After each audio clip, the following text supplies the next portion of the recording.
पिछले क्लास में हमने संसार के कुछ औद्योगिक प्रदेशों के बारे में बात किए थे, विशेष रूप से जापान और अमेरिका के बारे में। देखिए, कोई भी औद्योगिक प्रदेश की एक जो महत्वपूर्ण तत्व या कड़ी मानी जाती है वो होता है परिवहन के साधन। और संसार में परिवहन के साधनों में रेल मार्ग एक बेहद ही सस्ता और द्रुत गति का परिवहन साधन है, जिसमें हम कोई भी वस्तु है एक जगह से दूसरे जगह पर स्थानांतरित करने में या यात्रियों को एक जगह से दूसरे जगह स्थानांतरित करने में काफ़ी सुविधा होती है।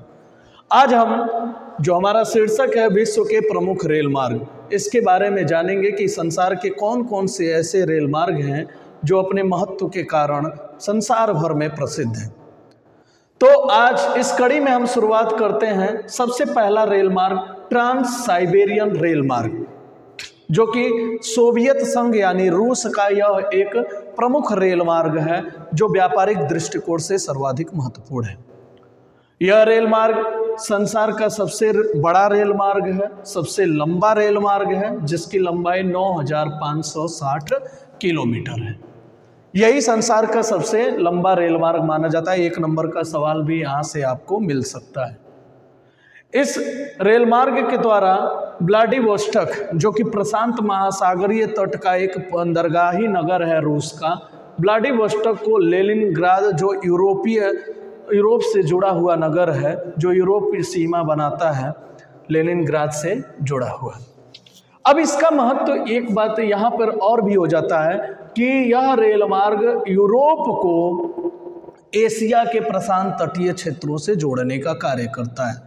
यानी इस रेल मार्ग से यूरोप से जापान तक या यूरोप से रूस के जितने भी जो प्रशांत तटीय जो क्षेत्र हैं वहाँ तक पहुँचना आसान होता है। इसका जो निर्माण है 1891 से प्रारंभ होकर, जिसका प्रारंभ सोवियत सरकार ने किया था, 1905 तक चला। यानी 1905 को यह कार्य पूर्ण हुआ और यही निर्माण वर्ष अवधि के रूप में जानी जाती है। यानी अगर ये जो ट्रांस साइबेरियन रेल मार्ग है परिवहन के साथ साथ है, अगर औद्योगिक दृष्टिकोण से देखा जाए तो यह जो रेल मार्ग है लेनिनग्राद से शुरू होता है और मॉस्को नगर को से होते हुए व्लादिवोस्टोक तक पहुंचता है। बीच में वोल्गा नदी को क्रॉस करते हुए भी बहुत सारे जितने भी औद्योगिक नगर हैं उनको जोड़ता है। और ये रूस के लिए एक परिवहन के दृष्टिकोण से रीढ़ के समान है, जो रूस के प्रत्येक नगरों को औद्योगिक तरीकों से जोड़ने का कार्य करता है। और चूंकि इसका जुड़ाव मॉस्को से है, तो मॉस्को चूंकि राजधानी क्षेत्र है रूस का, इसलिए इस रेल मार्ग का महत्व अपने आप ही बढ़ जाता है। संसार का दूसरा प्रमुख रेल मार्ग कैनेडियन नेशनल रेल मार्ग। कैनेडियन नेशनल रेल मार्ग है वो विशेष तौर पर कई रेल मार्गों का एक सम्मिलित नाम है और इनमें कई शाखाएं सम्मिलित हैं। इसका निर्माण वर्ष 1885 ईस्वी में बताया गया है, लेकिन इसकी प्रमुख जो शाखाएं हैं वो है ग्रांड ट्रंक रेलवे, दूसरी है उत्तरी कैनेडियन रेलवे और तीसरा है ग्रांड ट्रंक प्रशांत रेलवे। अगर ये कैनेडियन नेशनल रेल मार्ग की अगर शुरुआत देखें तो यह सेंट जॉन से शुरू होता है, जो अटलांटिक महासागर तट का एक प्रमुख बंदरगाही नगर है। यानी अटलांटिक महासागर संसार का यदि आप नक्शा देखें तो संसार के नक्शे में अगर ये अमेरिका का जो हिस्सा है इसमें देखें तो कनाडा के हिस्सा में सेंट जॉन ये अटलांटिक महासागर के पास से शुरू होता है और ये होते होते होते होते प्रशांत तटीय नगर यानी प्रिंस रूपर्ट तक जाता है।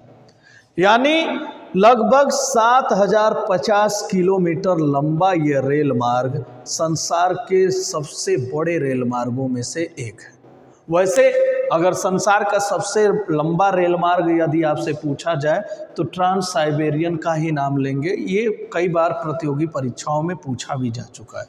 तो ये दो महत्वपूर्ण रेल मार्ग है, जो कि एक एशिया के बड़े देश रूस में पड़ता है, दूसरा महत्वपूर्ण रेल मार्ग कैनेडियन नेशनल रेल मार्ग ये उत्तरी अमेरिका महाद्वीप के सबसे बड़े देश कनाडा में पड़ता है। तीसरा जो सबसे इम्पोर्टेंट है वो है अमेरिका का अंतर महाद्वीपीय रेल मार्ग। यानी अमेरिका के अंतर महाद्वीपीय रेल मार्गों के बारे में बात करते हैं तो अमेरिका में 3 प्रमुख रेल मार्ग हैं जो उसके देश के अंतर्गत पाए जाते हैं या देश के अंतर्गत विकसित किए गए हैं। इन तीनों रेल मार्गों को मिलाकर अमेरिका के अंतर महाद्वीपीय रेल मार्ग कहे जाते हैं। पहला जो रेल मार्ग जो सबसे लंबा और सबसे महत्वपूर्ण है वो है उत्तर अंतर महाद्वीपीय रेल मार्ग। 6100 किमी इसकी लंबाई है और यह रेल मार्ग न्यूयॉर्क को सिएटल से जोड़ने का कार्य करता है।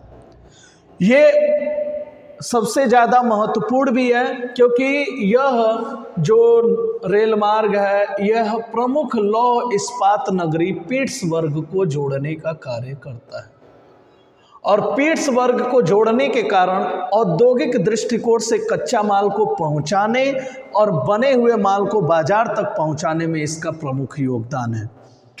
दूसरा महत्वपूर्ण रेल मार्ग अमेरिका के ही अंतर्गत मध्य अंतर महाद्वीपीय रेल मार्ग और ये भी न्यूयॉर्क से शुरू होकर सैन फ्रांसिस्को नगर जो कि पश्चिमी तट यानी प्रशांत तटीय बंदरगाह नगर है यहाँ तक पहुँचता है।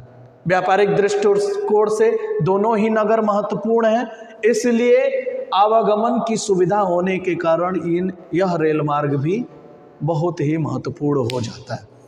तीसरा महत्वपूर्ण रेल मार्ग अमेरिका का है वो है दक्षिण अंतर महाद्वीपीय रेल मार्ग और ये भी न्यूयॉर्क से शुरू होकर लॉस एंजल्स तक पहुंचता है। लॉस एंजल्स प्रशांत तट का एक प्रमुख औद्योगिक नगर है और ये तीनों जो रेल मार्ग हैं ये प्रमुख औद्योगिक नगरों को जोड़ने के कारण अमेरिका में अपनी महत्वपूर्ण भूमिका अदा करते हैं।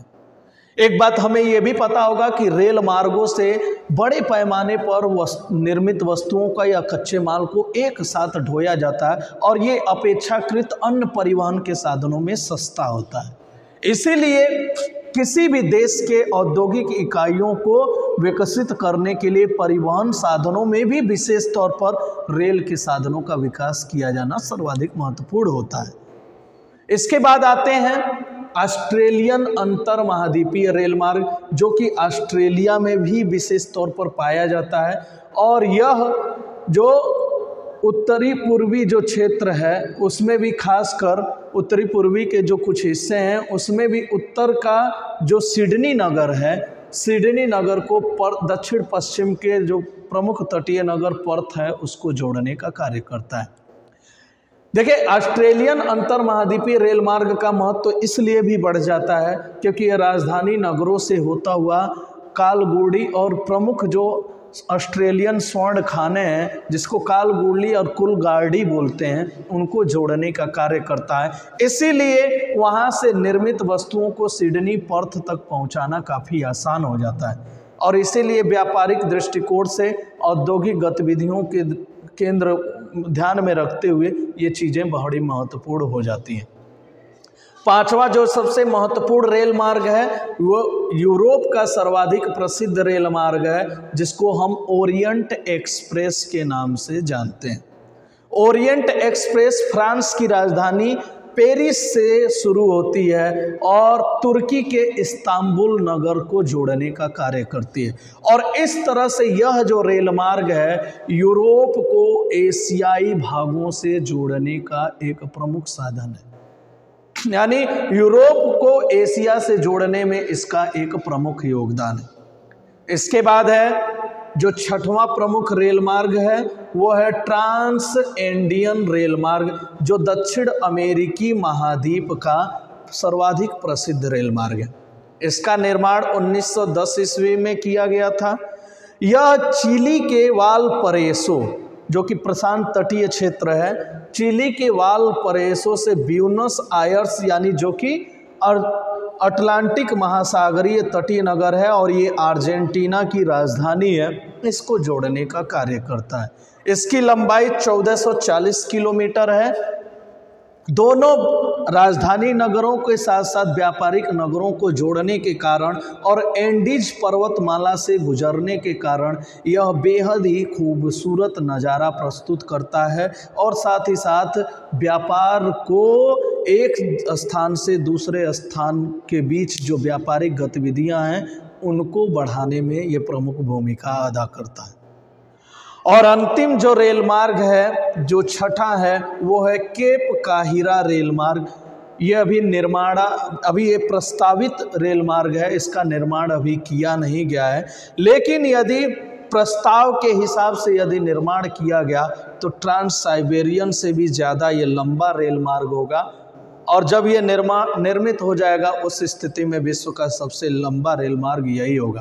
लेकिन वर्तमान में यदि सबसे लंबा रेल मार्ग यदि किसी से पूछा जाता है तो उसका उत्तर क्या होगा? ट्रांस साइबेरियन रेल मार्ग। ठीक है ना। तो आज के लिए बस इतना ही, क्योंकि रेल मार्ग वाले विषय को मैंने इसलिए भी चुनना उचित समझा क्योंकि यह व्यापारिक दृष्टिकोण की जब भी बात होती है, औद्योगिक प्रदेशों की जब भी चर्चा होती है, तो परिवहन साधनों के लिए रेल मार्ग का पढ़ा जाना निश्चित रूप से आवश्यक होता है। धन्यवाद।